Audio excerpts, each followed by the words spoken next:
tentang Natsir, dari banyak tokoh yang dibahas di sini, kayak salah satu yang paling banyak adalah dari Sumatera Barat. Makanya salah satu pertanyaan menarik sekira adalah kenapa banyak tokoh pergerakan nasional kita ini berasal dari Sumatera Barat. Sekira seorang Pak Bang Fir sekira akan lebih reflektif dalam menjelaskan itu. Kenapa banyak dari sana? Yang kedua, seandainya tokoh-tokoh itu misalnya tidak pergi berdialektika di Jawa, apakah bisa sehebat yang kita bahas hari ini? Syahrir, Natsir, apakah sehebat itu? Seandainya dia tidak berangkat merantau ke Jawa. Selanjutnya, sekira menjadi catatan bahwa Soekarno bahkan dan juga rezim Soeharto menganggap Natsir sebagai pembangkang, pemberontak. Itu sekira satu catatan yang itu sejarah kita. Nah, kalau menurut Bang Fir, terutama tentang Soekarno, kalau dia sama-sama pendiri, yang mana hilafnya lebih tinggi? Ya, kan? Yang mana kehilafannya lebih tinggi? Soekarno kah? Atau Natsir kah? Soekarno kan jelas sebagai pemimpin kepala negara dia butuh stabilitas. Tapi Natsir kan juga ada konteks dalam melawan dan seterusnya. Nah, menurut Bang Fir, yang mana kehilafannya lebih tinggi? Nah, kemudian banyak kali. Ini singkat-singkat aja, Bang. Ini enggak, fans ketemu idola wajar, Bang. Mohon dimaklumi.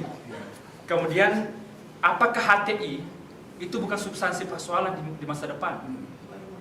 Dengan beberapa kampus yang dia, kemarin saya ke Unalu, Sulawesi Tenggara, mading-mading dikuasai mereka, dan rezim itu yang berkuasa di kampus itu, dan sekira beberapa kampus lain. Dan ini anak muda, mahasiswa anak muda suatu saat menjadi elit, makanya belum kelihatan bahayanya, belum kelihatan secara masif karena belum masuk di sistem, baru gerakan massa di beberapa titik. Nah, kemudian sekira gerakan awal anti Ahok mereka terlibat, tapi pas 212 dia mulai menunduk sedikit. Karena saya punya beberapa teman yang aktif di situ di HTI. Setelah ada seruan-seruan bahaya-bahaya dari kepolisian tentang khilafah dan seterusnya. Kemudian terakhir, seandainya Natsir masih hidup, apakah dia ikut aksi 212 atau tidak? Dan bagaimana beliau merefleksikan fenomena tafsir dialog imajiner oleh seorang ahlinya kan? Tukang beca pun bisa berimajinasi, tapi kan beda kalau Bang Fir yang berimajinasi tentang Natsir. Apakah dia ikut mengutuk Ahok atau dia mengambil posisi seperti Buya Syafi'i Ma'arif misalnya, yang memaknai lain tentang tafsir kan? Terima kasih Bang Fir. Jadi gini, jadi kita harus menyatakan mohon maaf kepada teman-teman di Jawa. Saya juga kan orang Jawa, saya orang Sunda, bahwa proses birokratisasi,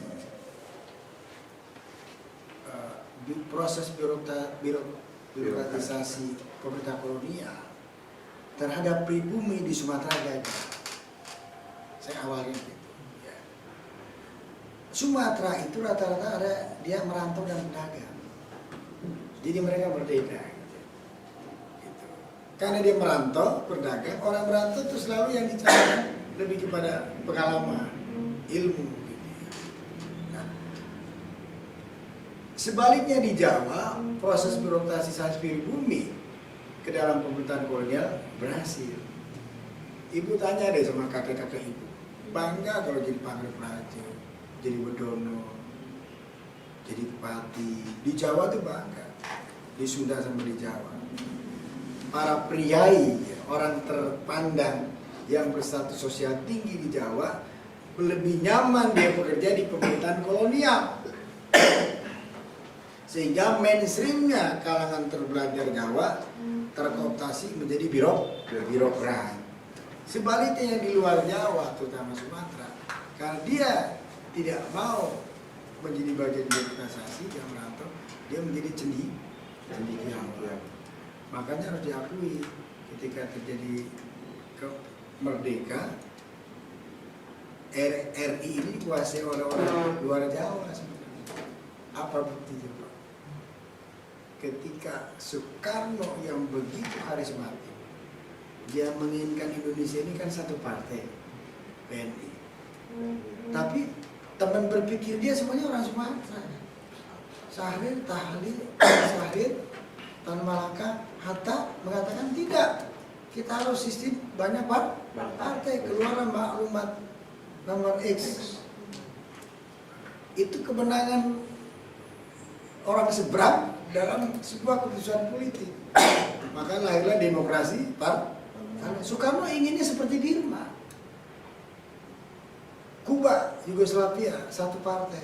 Karena dia terpengaruh pemikiran Supomo. Supomo terpengaruh paham fasisme Hitler. Kebanggaannya kepada nasionalisme Nazi yang itu ya. Nah sementara orang seberang di Sumatera demokrasi terbuka. Karena culture Sumatera kan memang demokrasi. Kalau culture Jawa kan feodal. Jangan kan bicara politik. Bicara mau nikah aja sama Pak Ade nggak mau bisa lihat muka. Kalau Pak Ade belum ngomong kita masih diam dulu mejen. Iya. Eko Pak Ade ya duduk kenakan.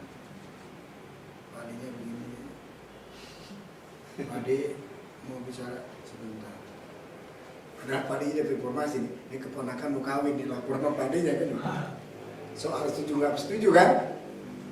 Baru apa? Gini. Karena Jawa itu kan sangat feodal.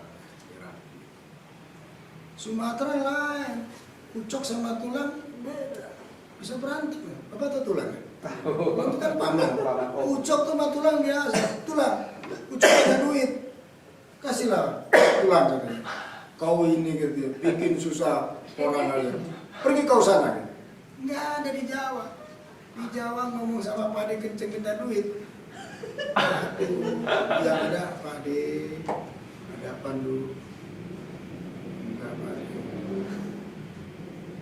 Kata ibu, katanya belum ada uang sekolah. Muter dulu tuh. Muter mau minjem duit, minta duit. Muter gitu. Bisa nangkep maksudnya ya? Siap. Loadingnya lama. Emang begitu, fasisme, nazisme, Supomo, Soekarno sama. Tapi karena Soekarno membaca buku-buku demokrasi di Amerika, dia akui. Kalau belajar demokrasi kata Soekarno ke Amerika, enggak dia bilang enggak ke Jerman, memang Jerman fasis. Kalau belajar filsafat ke Yunani kata Soekarno. Kalau belajar agama ke Timur Tengah, baca di buku. Tapi kembali ke pertanyaan Anda. Kalau SJK-an itu lebih di seberang di Sumatera itu. Culture, mereka biasa budaya merantau. Orang merantau kan lebih independen. Belanda itu adalah menjajah. Saya nggak mau bekerja sama dengan Belanda. Lebih baik saya jadi dagang, jadi saudagar. Nah, itu mindset dagang. Ketika dagang kan dia sekolah. Lebih merdeka lagi kan, karena dia sekolah dari kemandirian. Beda dengan Ibu Kartini. Dan yang lain kan dapat sekolah, dapat beasiswa dari pemerintah Belanda itu semua. Kartini pun menolak kayaknya kan karena sudah nikah dipingit kan. Tadi mau sekolah kan diteliti. Hanya diganti sama Abu Salim. Artinya saya maksudnya di Jawa itu duduk di birokrasi sebuah. Makanya ketika kita merdeka perdana Orde Baru itu orang tua kita yang Jawa masih bilang gini, bagus kamu jadi pegawai negeri. Karena pegawai negeri jadi pensiun. Itu culture Jawa itu. Jangan di swasta, di pegawai negeri kenapa? Jawa Sunda sama ya. Ada pensiun gitu. Itu problem. Tapi orang di Sumatera enggak. Dia merantau dagang peniti di Tanah Abang. 10 tahun. Jadi bro. Saudagar. Dia pulang ke Sulut Air, dia bangun kampung kan. Tapi yang Gunung Kidul. Berangkat masih Gunung Kidul, pulang Gunung Kidul kan. Pulang pensiun. Udah pensiun kan gak ada uang. Waktu dia agak pensiun tinggalnya di kota-kota kan. Begitu dia pensiun pulang kampung. Tapi kalau orang seberang kan pulang kampung pasti bawa uang. Woi, kalau gak bawa gengsi, orang Minang apalagi. Orang kampung itu kalau perlu kacamata hitam, pakai anting-anting kan. Simbol-simbol keberhasilan itu dibawa ke kampung. Gerakan Gebu Minang kan itu, 1000 Minang. Dibangun kampung. Tapi yang saya maksud di sini mereka lebih independen, wirastawan. Itu yang disebut dengan si Fit bilang kan. Luar Jawa itu lebih entrepreneur. Bugis, Makassar, Banjar ya, Madura dianggap luar Jawa. Madura kan nggak bisa orang Jawa. Madura jago, besi bekas jadi emas. Madura, ya kan? lihat besi udah miring-miring, besok kalau diambil, jadi duit. Madura. Begitu kan? Ini guyonnya loh. Orang seberang itu, tapi orang Jawa enggak. Besi itu dari turun terus ya biar dia punya pemerintahan, punya pemerintah nggak dijual, nggak di ini diamin aja kan. Madura kan kenceng yang gitu-gitu. Madura nggak mau disebut Jawa. Kalau Indonesia seberang, misalnya Madura, Bugis, Makassar, Buton, Banjar, Aceh, Pidi, Minangkabau itu dagang semua, tapi entrepreneur. Kalau Jawa, jadi suka jadi Pangeran Praja, jadi Medono, kan, jadi lurah. Oh bapakku dulu cari, bangga itu. Itu ya, kenapa lebih banyak kalangan Cibikaran di Sumatera. Itu. Yang kedua, itu yang menarik kedua tadi saya cerita. Nah itu, siapa yang salah soal Soekarno dengan Natsir? Nggak ada yang salah. Yang salah TNI. Yang ini TNI Pak. Saya ngomong sama teman-teman, Anda tahu nggak? Sidang konstituante tahun 57 hampir selesai kompromi antara Prawoto Wakil Yustianto dengan Ketua Konstituante DPR. Prawoto dari Islam, Wakil DPR MPR, Ketuanya dari PNI. Selesai. Bapak baca buku Leonor. Sudah 90% dan sudah mau dia titik temu karena sudah terakomodasi. Tapi Nasution lain bisikin Soekarno di mana di Padang bubarkan aja Konstituante. Nah Soekarno memanfaatkan itu apa? Karena waktu itu kan sistem parlementer, presiden hanya simbol yang berkuasa perdana menteri, ketemu kepentingan antara Soekarno dengan TNI. Tapi yang nomor yang pertama TNI. Komprominya apa? TNI mesti masuk ke Dewan Nasional. Lahirlah Dekret 5 Juli. Itu awal TNI masuk dalam politik, masuk ke dalam Dewan Nasional. Dibentuk MPRS setelah itu. Gitu. Sebenarnya belum selesai. Dan Soekarno mau ngerti soal itu selesai. TNI masuk ke dalam. Jadi kalau pertanyaan Pak Jul tadi siapa yang salah? Yang salah TNI. Loh kok TNI mana kan? Kenapa? Ya, TNI kenapa masuk ke politik? Karena awal politik di Dewan Nasional sebelum dibentuk MPR, Nasution CS ya ikut mengaruhi jalannya politik kenegaraan kan gitu ya. Itu pelajaran kedua ya. Baca itu kalau di buku itu. Sudah mau diketok palu antara Prawoto dengan saya lupa dari PNI ya. Nasution bilang ke Soekarno memberikan masukan segera dibubarkan sidang konstituante. Ini selesai. Nah yang ketiga itu HTI. Nah ini soal kecil. Pak Jul kok di makanya Bapak kalau politik dalam Pak, itu yang namanya HTI Pak, yang namanya Jamaah Tabligh, anggotanya banyak polisi Pak. Bapak tuh ke bawah itu, selain mahasiswa. Jadi ini sebenarnya apa? Orang yang mimpi Pak, yang disebut dengan sistem pemerintahan apa? Kekhalifahan itu. Ini anak-anak muda yang cari identitas. Selesai dia di bagian negeri, lupa mateinya. Yang ada dikirim kepada naik gaji golongan, kembali naik. Percaya saya bukan guyon gue ini Pak. Ini kan anak-anak ITB, anak Unpar, saya tahu lah anak itu orang yang idealisme gitu, membayangkan Islam tuh, wah kayak Khalifah Utsmaniyah lah, nggak ada negara apaan transnasional kan, gitu-gitu. Itu kan ideal. Masuk yang begini udah lupa urusan itu, jangan aja pernah naik pangkat gitu. Nah, apa kaitannya saya bilang sama Bapak? Aku saja banyak orang-orang keamanan, dia namanya Jamaah Tabligh disebut jadi dia bukan ancaman.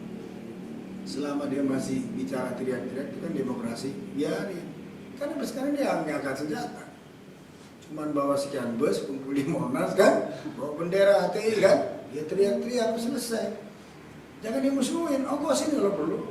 Selesai itu. Saya ada ancaman itu. Beda dengan Amroji, itu betul. Wah kalau Amroji Imam Samudra itu asli. Kalau di Tamrin kemarin nggak asli itu. Nggak asli. Kalau Amroji Imam Samudra memang sudah ideologis. Jadi gerakan radikalisme itu macam-macam, Bung Siro. Ada yang ideologis, ini kecil. Dan ini sempalan sisa-sisa dari sana, Afghanistan. Ada lagi hanya faktor ekonomi. Yang ketiga ada faktor idealisme, bukan ideologi. Nah, ini idealisme, Pak. Biarin aja itu. Itu ibarat orang bela diri, Pak. Itu masih ban putih. Kan kalau ban putih kan ingin di mana-mana disenggol dikit pasang kuda-kuda. Saya ini karateka loh. Enggak, saya ini karateka. Tapi kalau orang udah dan 1 dan 2 kan nyenggol aja hati-hati. Karena dia tahu bahaya orang bisa mati. Paling dia notok pingsan aja kan, ilmunya ada. Tapi kalau ban putih kan dipukul aja, digebuk orang jatuh mati baru dia tahu tanggung jawabnya kan. Kayak itu pemahaman Islamnya masih itu. Masih covering. Saya kalau di depan hati nggak pernah bilang ban putih lah. Saya bilang ya itu kan persoalan masalah kedalaman pemahaman Islam, bahasanya gitu. Tapi di depan Pak Jul nggak apa-apa. Nggak matang kan, bapak-bapak. Ini soal ban putih, Pak. Saya kan bergaul sama teman-teman yang begitu berkeluarga udah lupa sama TI-nya, dia pikirin di mana nih gaji, golongan pangkat, cicilan, selesai itu. Dia udah memahami realitas hidup. Tidak semudah itu membangun negara gitu kan. Itu jawaban saya itu apa namanya? Bahasa yang simpel dari psikologi. Proses pencarian identitas. Itu mengimpikan ya. Islam transnasional jauh lah, nggak mungkin. Nggak bisa. Apa lagi Pak? 212 tadi. Apa nih? Seandainya Imajiner. Secara 212. Kalau dia masih hidup, Secara apakah imajiner. ikut mengutuk apakah seperti Bang Buya Syafi'i yang perspektif lain? Oh, kalau Natsir polanya sama nih modelnya. Dimaafkan. Kemudian ada gugatan hukum, ya silakan prosedur hukum. Polanya masih gitu. Kalau Natsir. Kalau Buya ini udah agak pikun dikit saja. Kalau menurut saya ya, Buya itu ya. Dia cara menjawabnya nggak bijak, jadi aja dia jadi posisi yang terpojok. Sebenarnya saya ngerti maksud Buya, ngerti. Tapi karena dia orang Minang ya. Minang, Buya tuh orang Minang kan ya. Minang yang Minang banget gitu loh. Kalau Belado tuh sambal Belado banget gitu. Dia kan agak gitu modelnya kayak gitu. Jadi agak apa ya? Apa sih namanya? Agak kaku, Ya kaku ya, agak apa gitu ya. kurang fleksibel Bahasanya. bahasanya. Yang paling bagus Nurholis lah kalau nyampaikan sesuatu. Nurholis itu orang timur betul ya. Caranya gitu ya. Masih lebih soft justil daripada Sapi Mari. Cuman Sapi kan karena udah kadung tua dipanggil Buya. Sekarang jadi buyar Buyanya kan, kasihan saya. Kasihan dia, nggak bisa pulang kampung. Orang di kampungnya nggak mau Buya lagi, menjadi saudaranya kan kasihan itu. Dan kembali ke pertanyaan Anda, seperti itu kalau saya. Pak Nasir itu orang sangat polite. Saya ngalamin sih, Pak Nasir itu saya ngalamin. Sangat santun. Jadi kenapa Nasir santun? Nah, kenapa Buya tidak santun? Ini pertanyaan harus dijawab secara kultur. Padahal Buya itu sekolahnya di Jogja, lama. Tapi Minangnya masih 90%. Tapi kalau tahu Nasir, Pak, Nasir itu kan lama di Bandung. Itu halus, orang Minangnya halus. Ya. Saya pernah ketemu dia 2 kali di Dewan Dakwah. Dia selalu buka pintu, ada tamu, suka duduk. Pertanyaan pertama, apa saya bisa bantu? Kemudian dia nggak pernah terpancing dengan provokatif. Selesai diantar orang sampai di daun pintu. Jadi ke orang Jawa, kayak orang Sunda ya. Jawa Sunda sama ya. Jadi sopan gitu mereka. Polite sekali. Ini Jawa gitu Pak Nasir, kayak Sunda Pria. Kalau Buya kan lama di Jogja sebenarnya.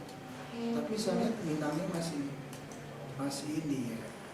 Tahu nggak kalau orang Minang itu apa sih kalau orang Minang itu? Right. Awak, nah gitu. Bisa beda nggak, Pak? Kita ngomong saya, awak orang Minang tuh awak banget gitu. Kita orang awak ya. Nah, gesturnya itu lain. Jadi yang lain nggak awak tuh nggak sehat awak gitu kan. Kesana gitu. Bisa tangkap apa maksud saya kan? Lihat deh kalau orang Minang ketemu kan. Begitu. Oh iya, itu orang awak. Dia dari mana? Jadi ini ya, memang mereka tough gitu. Self pride. Iya, memang mereka begitu. Kalau Jawa kan enggak. Kalau Jawa ya maaf ya, Pak Evan saya ngomong Jawa tadi ya. Maklum nih saudara saya ini kan. Kalau Minang enggak, ketemu sama orang Minang langsung ngomong Minang. Bertiga orang aja pula langsung bikin organisasi namanya IKM. Keluarga Minang. Saya tanya programnya apa? Buat programnya bang, pertama apa? Makan di rumah makan Padang Uni. Yang kedua pulang kampung bersama. Ada programnya. 3 orangnya bikin IKM, 1 ketua, 1 bendara, 1 sekretaris. Orang Jawa, orang Sunda, orang Batak nggak pernah bikin itu kalau nggak banyak. Minang nggak, 3 orangnya bikin IKM. Jadi Maksud saya Anda lihat apa? Mereka tuh sangat solidaritas, keminangannya kuat, sangat. Mereka terkenal kan orang Minang solidaritasnya sangat kuat. Beda dengan yang lain. Kalau orang Jawa, orang Sunda sudah cair ya. Nggak terlalu. Bisa di jawaban itu bisa ditangkap. Ya? Bahwa yang saya tangkap jadinya kan gini, bahwa soal hubungan Islam Islam atau agama dan negara, menurut pembacaan Bang Fir itu naksir lebih pada soal norma atau nilai-nilai keagamaan yang menjadi dasar dari negara daripada formalisme agama Islam. Gitu kan.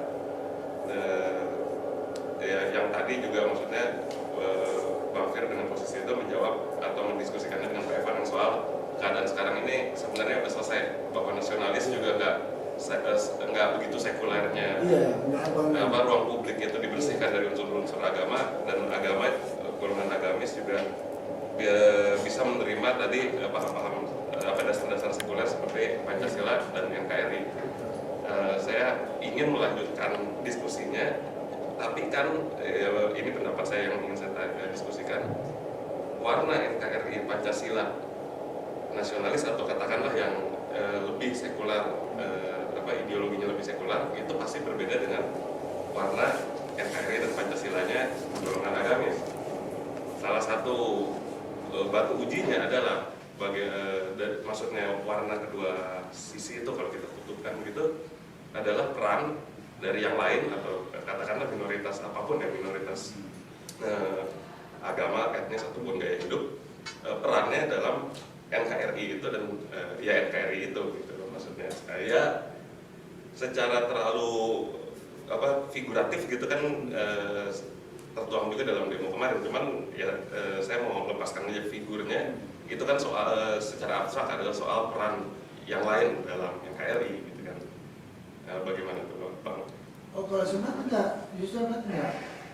Karena dalam pengalaman pemilu-pemilu ini kan ada koalisi di PKS dengan PDIP, di Papua ada ketua PKS orang Kristen, Katolik, selesai. Sekarang ini dikemas.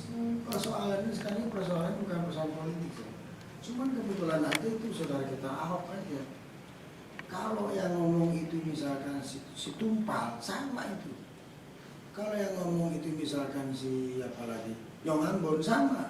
Kalau yang ngomong itu orang Sunda, sama pasti. Jadi persoalannya kalau ini persoalan murni, persoalan masalah apa istilahnya? Ini agamanya penistaan. Jadi tidak ada irisan dengan pilkada.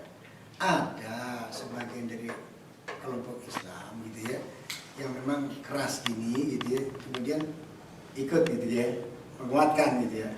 Tapi secara mayoriti itu enggak seperti itu. Karena banyak kasus-kasus di tempat lain kan sebenarnya sudah ada. Di Kalimantan, di Papua juga koalisi partai Islam dengan partai yang bukan Islam, kemudian memunculkan tokohnya bukan Islam, terjadi di tempat lain. Nah kalau ini akumulasi jadi persoalan yang berkaitan dengan masalah kitab suci ditambah arogansi. Ini persoalan Pak. Arogansi itu bukan culture kita. Saya Pak dan teman-teman melihat sebagai orang akademisi, seandainya saudara Ahok itu tidak bicara soal nista agama pun, saya masih berpikir Pak soal arogansi ini. Bukan culture kita dong. Masa orang tua perempuan ditunjuk-tunjuk, bilang pencuri, maling, kamu maling. orang di India itu bukan kultur kita. Kultur kita kan orang bisa ditarik ke dalam. Di Pemda saya dapat teman-teman di Pemda Pak under pressure Pak rumah saya. Mereka bekerja di kota kan, tekanan suasana psikologis. Orang kita kan enggak Pak. Kalau Pak Evan mitra kerja saya atasan, saya ingin tegur Pak Evan, saya bawa ke ruangan kan. Das, bukan di depan Kultur gitu. jadi tumpang tindih, jadi emang ini jadi persoalan kompleks ya, dari yang mulai mengkaitkan dengan pilkada, dengan persoalan masalah norma agama, ditambah dengan soal masalah perilaku karakter. Sehingga hari ini saya dapat dari WhatsApp dari orang di Singapura, seorang pengusaha Chinese mengatakan, saya ikut perkembangan kalau soal di kami walaupun pemimpin kami Cina, tapi kami di Singapura ada yang disebut dengan masalah etika nggak bisa. Jadi kalau ada yang mengatakan orang seperti bakal bisa jadi pemimpin Singapura, tidak bisa. Lee Kuan Yew itu sangat bisa masalah karakter penting. Nah, jadi kalau saya lihat persoalannya lebih kepada, saya begini ya, kalau persoalan yang berkaitan dengan masalah memilih pemimpin Islam tidak Islam, itu kan mainstreamnya nggak banyak kita sebenarnya. Bapak mau kasih contoh siapa mainstreamnya? FPI. FPI kan nggak banyak. Bapak mau bilang berapa jumlah FPI di Jakarta? 50.000 sampai nggak? Sampai nggak? Nggak sampai kan? Saya jadi itu FPI ya begitu kan? FPI kan keras ya, di pemimpinnya. Sampai nggak 50.000? Nggak kan? 30.000. Bapak tambah lagi siapa? Yang keras. PI berapa di Jakarta? Paling 10.000. Jadi berapa tuh? 40. Tambah lagi. HTI berapa di Jakarta? 10.000. Tambahnya 100.000. Nah yang dapat ke Monas kemarin 7,2 juta. Artinya udah persoalan masalah akidah, Pak. Soal ayat ini memang. Agama Kristen pasti marah kalau begitu. Jadi bukan soal pilkada, cuman bertepatan dengan pilkada. Seandainya dia pun tidak nyalon gubernur, jadi masalah pasti orang itu. Lo sebelumnya jadi masalah, malah ini masih longgar. Yang lain di Aminuddin, Mosadek, Gafata, cepat kan? Cepet ya? Itu yang Liamuddin ini kan menghina Islam. Orang Islam apa bukan Islam? Orang Islam, tetap digugat masuk penjara. Jadi ini persoalan yang menyangkut masalah penistaan agama, memang lain, sensitif saya lihat. Orang kita sangat sensitif. Jadi sekarang ini bisa menyatu karena itu, bukan isu pilkada. Oh ada yang dari Aceh, gimana hubungan dengan pilkada DKI Pak? Ada yang datang dari Surabaya, ada yang datang dari Malang, ada yang dari Bandung. Mereka nggak punya peranan terhadap suara di TPS kan? Jadi mereka datang, oh ini hanya agama, ini Alkitab saya dihina, nggak ada kompromi. Makanya saya ngomong di Lantanas, nggak ada jalan lain. Pemerintah hati-hati dengan ini. Karena kalau nggak hati-hati, justru saya khawatir akan muncul orang-orang radikal yang tanpa prosedur ini bergerak. Ada nggak di Indonesia sejarah seperti itu? Ada. Saya buka aja nih, ini kan akademik. Kongres Gereja Sedunia tahun 74 kan diadakan di Indonesia. Kongres Gereja Sedunia, umat Islam protes, Pak Harto tetap menyatakan jalan. NU Muhammadiyah udah protes, tetap jalan. Tiba-tiba ada orang yang namanya Yahya dari Surabaya naik kereta Pak, sampai di situ Gambir, pergi ke katedral, tinggal seminggu lagi, 4 hari lagi mau gereja. Panitia internasional kan sudah datang di sini Pak ya, organisasi komite sama steringnya. Ketemu itu sama pendeta Belanda, ditusuk kan, meninggal mati kan. Langsung Paus bilang pindahkan Kongres Gereja ke Nairobi. Itu aja hanya persoalan kongres. Kalau sekarang nggak ada masalah kongres, kultur waktu itu ya sensitif. Tapi kalau ini Pak, saya kan ikut turun ke bawah untuk neliti Pak mati orang-orang. Waduh, saya bilang. Dari sekian 7,2 juta, kalau ada yang 2.000 yang keras aja kita nggak bisa kontrol. Mereka. Ini Jadi persoalan ketersinggungan, persoalan di kitab suci. Dan memang di kita mulai irisannya seperti itu Pak. Masyarakat kita religius, pemahaman agamanya bertingkat, sentimentalnya juga gradasinya beda-beda. Jadi begini Pak, ibaratnya itu Pak Reza tuh masuk ke kandang sapi, ada 10 sapi Pak, tapi ada 8 sapi yang sebenarnya nggak bandel, tapi ada 1 sapi yang nggak bisa dikendalikan. Ya jangan diganggu sama kita ini.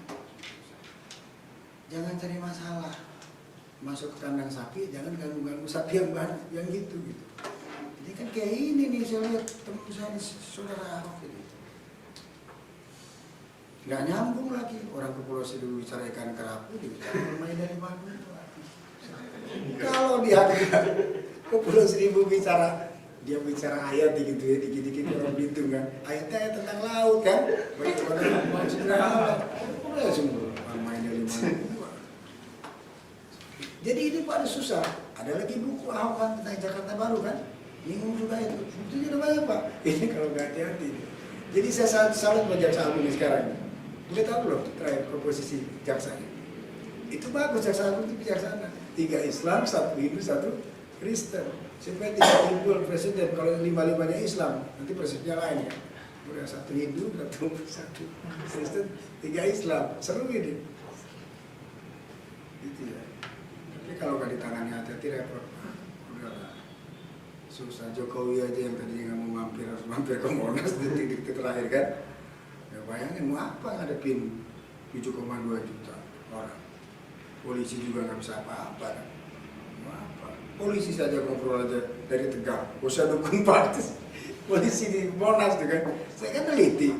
Ketemu sama orang Tegal polisi itu. Oh depan itu Pak. Depan apa? Kuda itu. Apa namanya?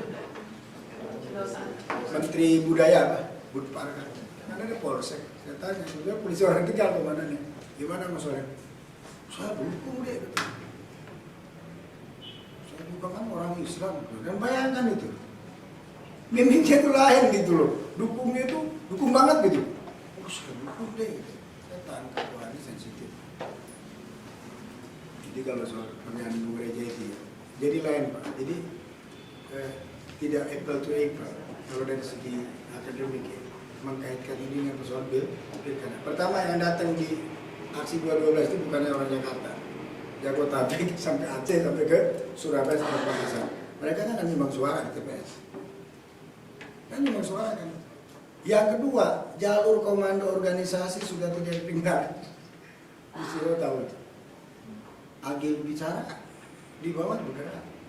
Muhammadiyah kan bilang kami nggak boleh pakai simbol-simbol Muhammadiyah kami itu. Di bawah jalan semua. Jadi komandonya siapa? Bukan Rizik itu udah persoalan sangat sensitif. Itu disadari. Makanya bagus kemarin Jokowi datang ke Monas, mengurangi Jokowi ke Monas, kita pakai koplok, Panglima TNI pakai koplok, udah bagus tuh secara psikologis. Bapak psikologis melakukan identifikasi untuk menurunkan apa? Tensi. Tinggal kita tunggu aja nih di Jakarta Utara, di pengadilan Jakarta Utara kan. Itu ketemu nih Pak dengan persoalan tidak apa sambutannya sama pidatonya statement ya Gatot ketemu nyambung nggak maksudnya kaitan dengan 9 Taiwan TNI punya kepentingan NKRI semua udah tahu ketemu ini ya. Mesti kan nggak ketemu jadi ketemu persoalan itu. Ngapain lagi kemarin ada penghalangan di Tamrin Golkar sama Nasdem sama apa tuh? Kan kelihatan tadi. Oke negeri yang diorganisir. Ada lagi beberapa teman-teman pakai bendera SMP pendek ketahuan sandiwaranya kan mendingan nggak usah. Tambah lagi sekarang di Aceh DPC Nasdem mengancam Surya Paloh coba nggak bisa pulang kampung Surya Paloh. Ini dia kan? Jadi kompleks persoalan. ya cepat-cepat ditangani. Kalau menurut saya kuncinya di presiden lah. Karena ini apa namanya sangat sensitif. Yang saya khawatirkan apa? Bukan orang seperti Agus Raw sama orang kayak saya, Pak. Yang dia jalan sendiri, ya kan? Nggak pakai komando, yang kita kasih tahu itu kayak di Surabaya itu. Jangan naik kereta api, nggak diongkosin, nggak apa. Selesai. Sungguh pendek. Kalau saya iya sungguh pendek, tapi keadaan saya bisa pastikan seandainya Ahok jadi gubernur pun nggak akan tenang, Pak. Feeling saya. Cuma belum ketemu nih. Maksud belum ketemu ya, nggak tahu ya. Kalau saya, mungkin saya salah ya. Saya berpikir ya Ahok punya peranan penting untuk menurunkan tensi ini. Di diri Ahok. Kalau Jokowi jangan diberi beban lah sebenarnya kan. Kasihan presiden. Itu kan sebenarnya bukan wilayah dia, DKI kan wilayah. Tapi kuncinya di beliau, di teman-teman di partai. Ya kan bola saljunya karena sudah lepas. Kalau dari awal ditangani cepat ya selesai. Nggak ada yang ngasih tahu. Kalau saya dikasih tahu, saya kasih tahu. Selesai. Apa kasih tahu? Kalau saya ya. Tapi ini kan berlangsung. Saya dikasih sama apa? Oh, kita kayak begitu. Minta maaf. Minta maaf dia mau selesai. Ini minta apa di sana? Ini di sini. Udah gitu gesturnya jangan begitu gitu. Betul-betul lah. Ganggu Ahok, susah timurin lain. Coba Pak Evan kalau saya punya salah, terus saya bilang, Pak Evan saya minta maaf ya. Mau nggak sengaja dengan Pak Evan, saya minta maaf. Selesai Bang itu tuh. Gestur itu penting, emang orang timur kan punya itu. Ada masuk, tata krama. Pak De, aku minta maaf ya. Kemarin pinjam Pak De, bawa mobil janji 2 jam 5 jam, Ade masih berotot tuh. Tapi kalau Pak De saya salah Pak itu tuh gestur itu kan. Orang timur masih realitas kok itu mau diapain? Ini disebut dengan gestur ya. Seorang pemimpin kan penting. Hebatnya Soekarno itu kan disebut. Bagaimana meyakinkan Wahid Hasim. Sebenarnya sama Pak Yai. Umurnya Tuan Soekarno sama Wahid Hasim. Wajah itu masih muda orang tua.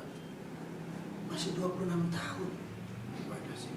Mau jadi anggota panitia 9. Bapaknya memang karismatik. Masih. Tapi cara Soekarno, Pak Yai, tolonglah terima dulu ini. Sila pertama tanpa 7 kata. Karena saudara kita dari Indonesia Timur rasa keberatan. Bahasa Soekarno yang orang Surabaya, Jawa Timur ya. Ketika itu, tapi gaya dia kayak orang Solo gitu. Yakinkan Wahid Hasim menerima semua pandangan kan selesai. Itu cara kita, etika politik kita begitu. Sebenarnya kalau teman-teman di partai itu bisa masuk tahu selesai. Keras ketemu lagi sampai orang Tanah Abang keras kan. Udah sama kenceng kan. Dimainkan gitu orang katakan. Mainkan kawan gitu kan, dimainin rame jadi bola salju sekarang susah Pak.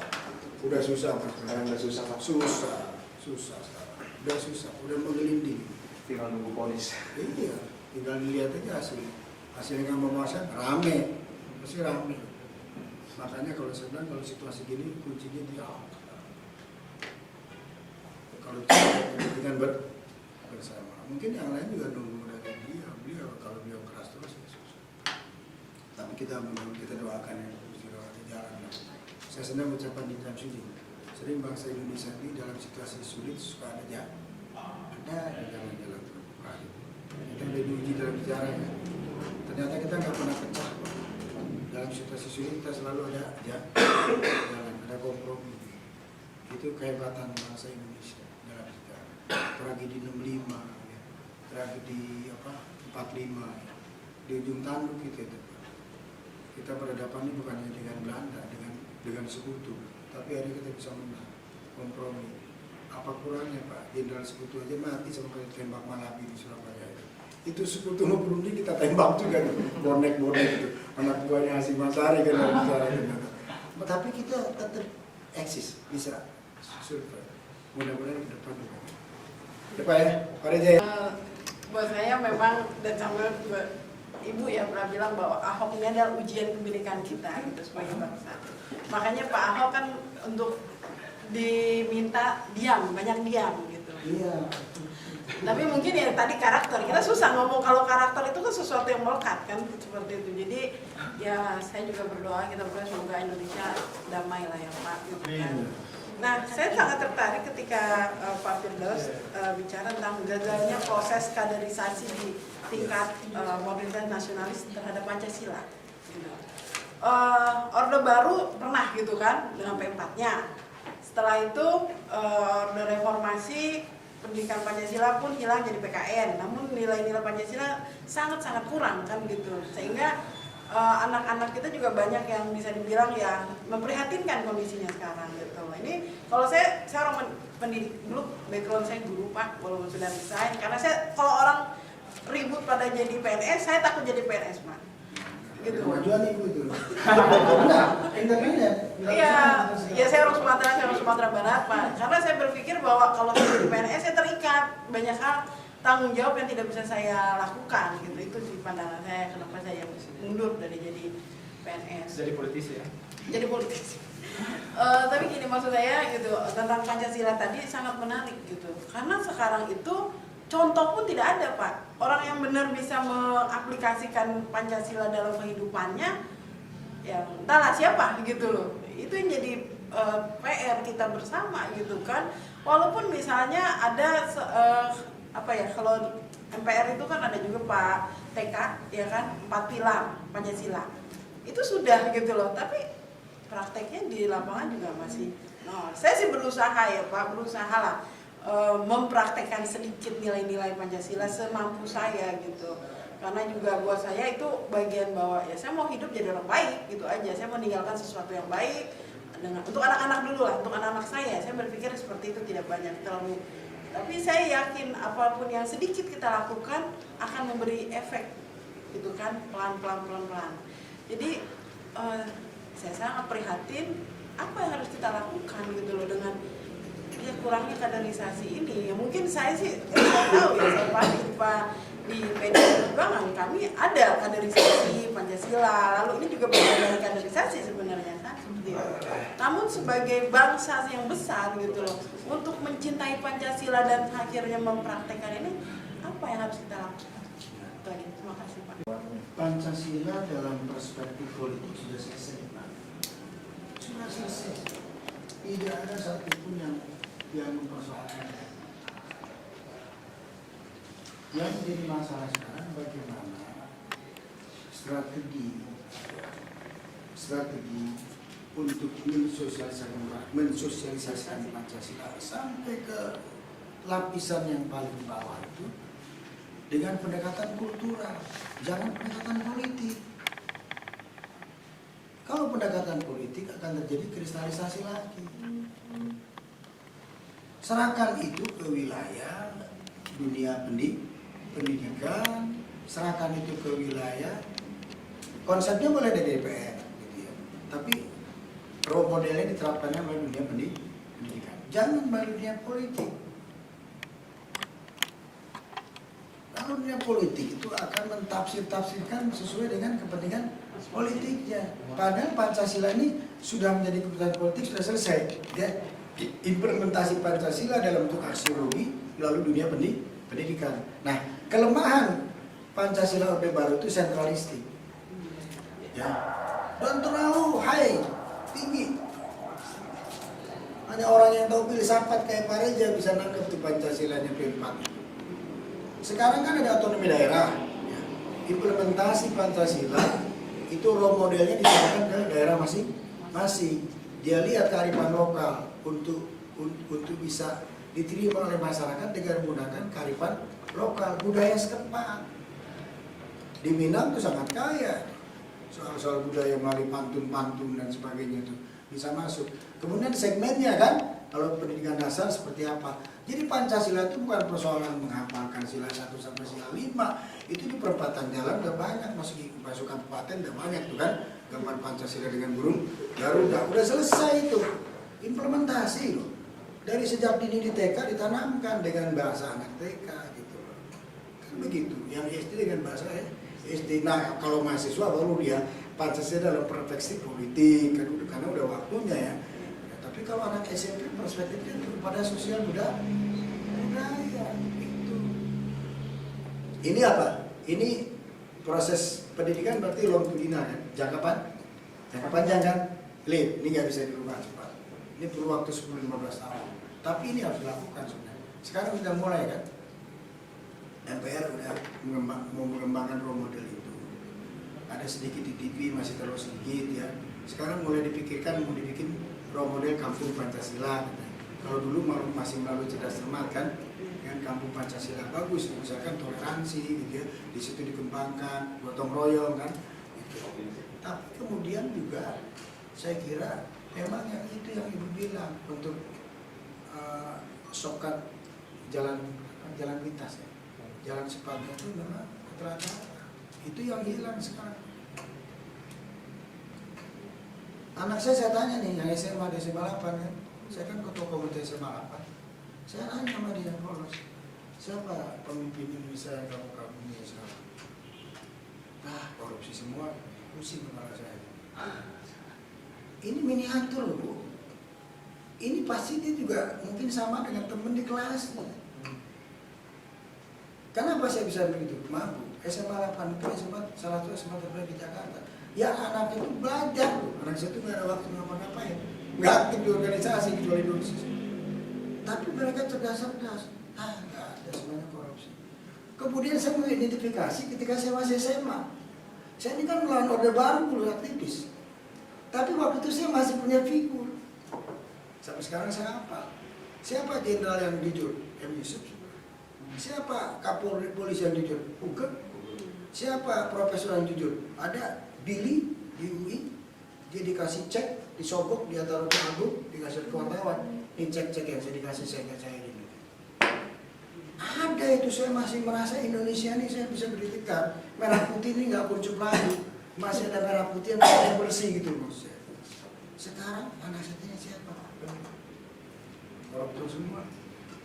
DPR di ini. Ini kan mewakili sekian pelajar dan di situ sekolah yang pinter-pinter ya SMA 8 tuh unggulan. Kayak gitu ya, menggambarkan. Wah,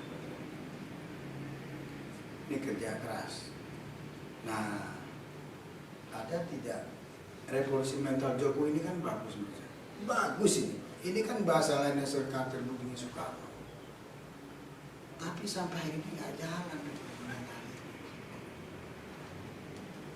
Masih slow. Jadi kerjanya Jokowi harus diterjemahkan oleh menteri itu ke dalam. Ini kan tugas menteri bukan tugas Jokowi. Saya akui masa presiden ngurusin yang ini. Ketika presiden mengatakan polisi mental kerja itu sepi impram merame gawe banyak pekerja keras terjemahkan ke dalam program-program di lapangan, terutama soal karakter. Itu. Sekarang mana karakter disiplin? Zaman saya tahun 70 aja kalau ada motor nyenggol mobil dia berhenti, kemudian dia berhenti mobilnya Pak ya, motornya kan, nyenggol terus minta maaf. Sekarang motor nyenggol mobil, pakai helm, kacamata lagi kan, pakai masker. Pakai apa? Masker. Kalau motor nyenggol mobil. Kalau mobil nyenggol motor dikerubungin sama motor. Karakter. Nggak lihat siapa yang salah kan? Pak Gusiro pakai motor, saya pakai motor. Gusiro nyenggol mobil, orang yang punya mobil turun. Gusiro motor nggak salah. Saya punya motor ngebela dia, bukan ngebela yang benar. Bahaya negara. Mesinnya kan ente salah. Tapi solidaritas motor ini itu di lapangan loh. Apalagi ada mereknya sekarang Pak, warna hijau gitu. Bahkan ngalamin kayak kita tanji dulu ya, kalau ada motor nyusul dari kiri ya, kita tegur dan oh, maaf Pak, maaf. Dia, sekarang kok nyusul dari kiri? Apa usaha lo katanya? Pertama apa Bu? Disiplin udah hilang bangsa. Karena kunci kemajuan bangsa itu di disiplin. Tidak bisa. Negara itu maju kan karena disiplin. bukan karena kaya. Kalau kaya Indonesia kaya kok, karena nggak disiplin, kacau kita. Kita mati di lumbung padi hampir sih, kecuali di Jakarta lah. Masih banyak padinya di lumbung. Gitu. Jujur aja Pak, sekarang yang masih punya disiplin TNI harus diakui. Makanya orang masih menundukkan lagi pemimpin di pengennya dari militer. Kegagalan partai dalam melakukan kaderisasi.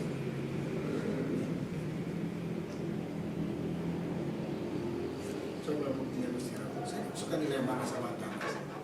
Dua Maltiar itu.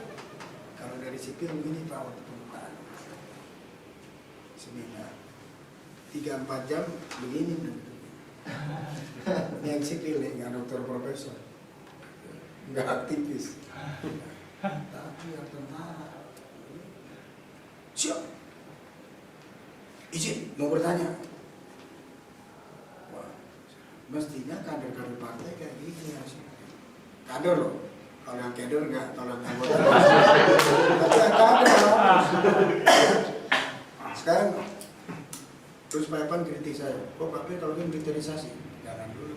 Lihat partai di Singapura, Pak, sama di Korea. Gesturnya kan militer semua. Kalau soal disiplin, betul mereka. Gimana kita mau melawan Singapura? Penduduk Singapura 4 juta, separuhnya siap dimobilisasi jadi tentara mereka. Di kita, Menwa didiklik, LSM protes. Jangan samain dong Menwa sekarang dengan Orde Baru. Kalau Orde Baru, Menwa itu bagian dari kekuasaan. Tapi Menwa sekarang dalam rangka untuk menimbulkan generasi di kampus yang dia punya kemampuan fisik yang bagus. Yang penting partai jangan memanfaatkan buat kepentingan partai. Dia satu-satu bisa menjadi mobilisasi pasukan cadangan. Singapura kan penduduk cuma 4 juta, tapi dalam waktu singkat digerakkan bisa menjadi pasukan cadangan nasional. Wajib semua anak-anak lain. Korea juga begitu, apalagi Israel. Jangan ditanya Israel. Mereka harus menguasai sekian 12 item setiap pemuda Israel. Kalau perang, apa harus bertindak, gitu ya, apa yang dilakukan, tahu semua mereka. Kita enggak. Sebenarnya tentara kita cuma 400.000 TNI. 400.000 juga termasuk tenaga administrasi. Perutnya gendut semua. Tapi saya sedikit tanda soal itu disiplin di partai, disiplin nggak jalan, kaderisasi nggak jalan. Gue saya tahu gimana kaderisasi nggak jalan, susah. Di pemerintah programnya jalan, tapi hasilnya nggak ada, monetnya nggak ada. Saya kan suka diundang sama Kesbang. Saya muter lah tiap bulan sama Kesbang pembukaan yang disebut 4 pilar tuh kan, yang datang. Mereka dulu dapat transport pulang, dapat nasi kotak, ketemu lagi bulan depan, dia lagi orangnya. Gak ada berubah. Moderatornya, panitianya juga untuk ini aja ngejar apa bro? Oh ya, anggaran pemerintah, divanya supaya habis. Setahun berapa kali, misalkan dia sebab di Jakarta Selatan 8 kali, yang penting ini tercapai, nggak ada evaluasi, nggak ada modal. Saya lihat di Singapura, di Malaysia betul-betul luar biasa. Ini sedikit Bu ya cerita. Saya tanya nih sama seorang perguruan tinggi. Saya tinggal di komplek. Ada salah satu komandan Kopassus. Mas, gimana kalau Indonesia perang sama Singapura? Ketawa.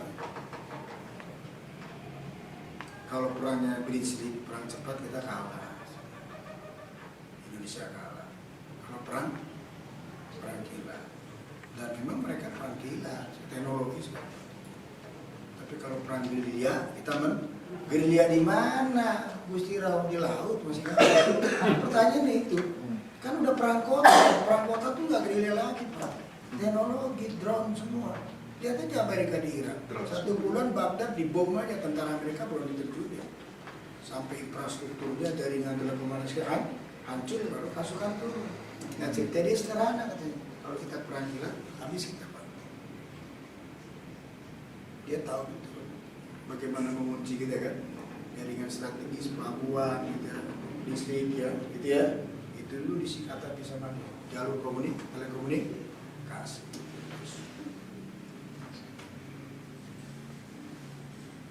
Saudara, kita jauh tertinggal semuanya. Pendidikan kita ketinggalan, ekonomi ketinggalan. Jangan kan ngejar Singapura, ngejar Malaysia gitu. Susah. Soal disiplin. Sebenarnya itu. Bisa nggak Ibu usul di partai? Kalau ada rapat partai, ketua partainya datang dua. Semua partai, Pak.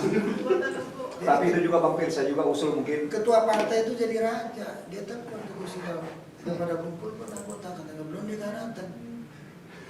Sementara di tempat lain ketua partai duluan. Karena duluan anggota pasti datang soal disiplin.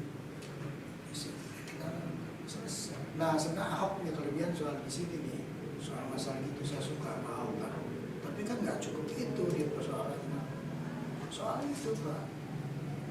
Dulu itu orang-orang pendiri republik kan kasih contoh ya, negara-negara kita kasih contoh. Sekarang ingin dilayani, nggak mau melayani. Jadi ya, apa Pak kesimpulannya? Perlu ada penataran Pancasila sampai ke level yang paling bawah. Bukan hanya ke ormas, ke nelayan, ke petani, ke anak-anaknya. Kemudian ada role model yang berbeda. Role model di tingkat sekolah dasar, di tingkat menengah, di perguruan tinggi, role model di non formal, informal, ini yang negara siapkan anggaran, kemudian serahkan ke daerah, pusat berikan kebijakan, role modelnya dikatakan dengan kearifan lokal supaya cepat dipahami sama masyarakatnya. Orang Minang itu paling cepat melalui pantun-pantun kan sebenarnya itu di sekolah-sekolah. Jangan sama, Soeharto enggak, semua pakai bahasa Sanskerta. Kaget semua pada shock semua. Akhirnya apa? Oh kita dijawain itu dikacau. Kita dijajah sama Jawa, padahal Sanskerta bukan bahasa Jawa kan, bahasa Sanskerta. Semua pakai batik upacara, batiknya batik Jogja tersinggung, orang Palembang punya batik, orang Aceh punya batik. Sekarang kan enggak, bebas. Akur kita. Jadi itu pola-pola itu Bhinneka Tunggal Ika itu dikembangin dalam Pancasila itu ya, apa 4 pilar ya. Sekarang nggak boleh 4 pilar lagi ya, ada yang kau nih, tapi intinya 4 dasar bangsa kan. Jadi Pancasila sekarang harus dikembangkan. Jadi Pancasila sudah selesai, ini final. Kalangan Islam saya mati udah nggak persoalan, clear. Kemudian yang disebut abangan di kalangan nasionalis sudah selesai, nggak ada lagi sekarang. Dulu kan itu ya, pakai kategorisasi kriminalitas kan, santri, priai, abangan. Santri itu Nahdien sama Muhammadiyah gitu ya, ya abangan yang nasional. Sekarang udah cross, udah menyatu. Pancasila clear. Tinggal bagaimana Pancasila sebagai ideologi yang disebut Tansau menjadi ideologi praksis yang bisa dipraktekkan, role model. Ini melalui jalur apa? Pendidikan. Jangan melalui partai, jangan melalui wilayah politik. Ya. Bahwa partai mengadakan kaderisasi, sosialisasi iya, ya. Tapi penerapan pendekatan kultural itu yang paling cepat di kita. Nah, kalangan Islam kan belajar dari pengalaman, karena pendekatan formalistik tadi nggak bisa. Pendekatan kultural kan sekarang. Mana yang nggak Islamis di Indonesia sekarang?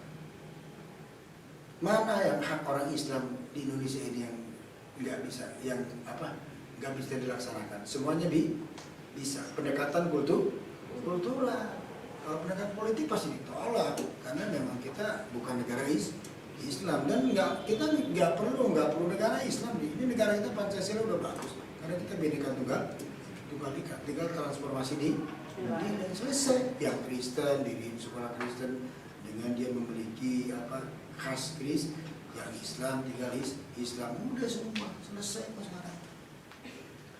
Nah Pancasila mengikat, gitu kan? Eka-nya kan Pancasila yang mengikat keberagaman tadi, selesai.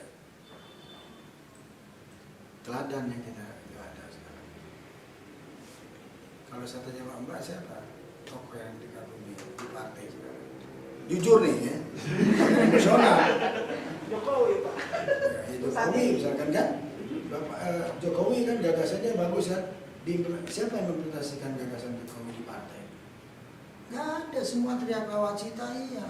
Kayak apa nawacita dilaksanakan di lapangan? Ada nggak perubahan sebelum ada nawacita dengan nawacita di partai? Nggak ada, kecuali slogan. Tugas presiden memberikan inspiring nawacita. Nah tugas partai, masyarakat bagaimana menerapkan nawacita. Ini tugas siapa? Bappenas, maksud saya kan, Badan Perencanaan Pembangunan Nasional, dunia pendidikan, kan begitu, ini menjabarkan ini. Kan 3 tuh, pertama kedaulatan politik. Kita berdaulat kan politik ini. Masih lah ya, masih lah. Ekonomi, paru-paru. Pak Ivan pasti jawabannya gitu kan, ekonomi kan. Budaya. Habis kita Pak, sekarang budaya Pak. Karena kita menerjemahkan budaya itu buat pariwisata. Bukan filosofis. Itu salah, bukan salah, tidak cukup, maaf bukan salah. Kita kan budaya selalu pariwisata dikaitkan.